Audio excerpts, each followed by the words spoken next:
মার্কিন কংগ্রেসের কাছে ইরান যুদ্ধের যৌক্তিক কারণ ব্যাখ্যায় ব্যর্থ ট্রাম্প প্রশাসন এবার এক নতুন তথ্য মাঠে ছেড়েছে। প্রতিরক্ষা মন্ত্রী দাবি করেছেন ইরান ট্রাম্পকে হত্যার চেষ্টা করে আসছিল, যদিও এটাই যুদ্ধের একমাত্র কারণ নয়। যুদ্ধের সম্ভাব্য মেয়াদ আরেক দফা বাড়িয়ে এবার 6 থেকে 8 সপ্তাহ পর্যন্ত টেনে নেয়ার ঘোষণা দিলেন মার্কিন মন্ত্রী। এদিকে তেহরান জুড়ে এখন কেবলই ধ্বংসস্তূপ, হতাহতের সংখ্যা ছাড়িয়েছে 1000। এখনও পাল্টাপাল্টি হামলা চলছেই, বিভিন্ন দেশে মার্কিন ঘাঁটিতেও হামলা চলছে। বুধবারের তেহরান, গলি থেকে রাজপথে শুধু ধ্বংসের চিহ্ন। স্পষ্ট হয়ে উঠেছে মার্কিন আগ্রাসনের তাণ্ডব। এই তেহরান তার বাসিন্দাদের কাছেও অচেনা। বুধবার এই ধ্বংসযজ্ঞ চালিয়েছিল ইসরায়েলি বোমারু বিমান। ভবনগুলোর বাসিন্দাদের অনেকেই বেঁচে নেই, যদিও নাগরিকদের তেহরান ছাড়ার আহ্বান জানিয়েছিল সরকার।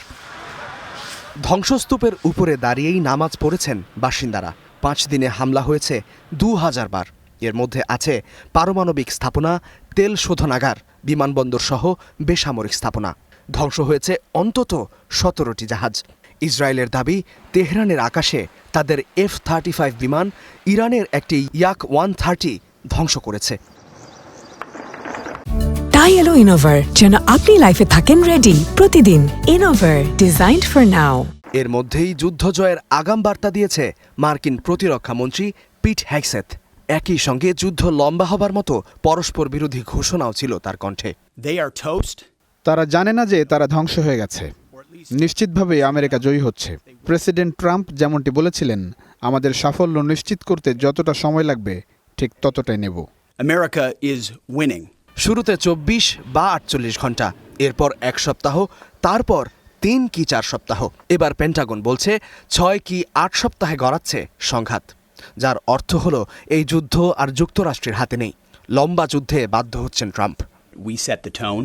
এই লড়াইয়ের গতি প্রকৃতি আমরাই নির্ধারণ করব। সে কারণে নানা গল্প ছড়িয়ে বলার চেষ্টা করা হচ্ছে যে আমাদের ক্ষমতা সীমিত।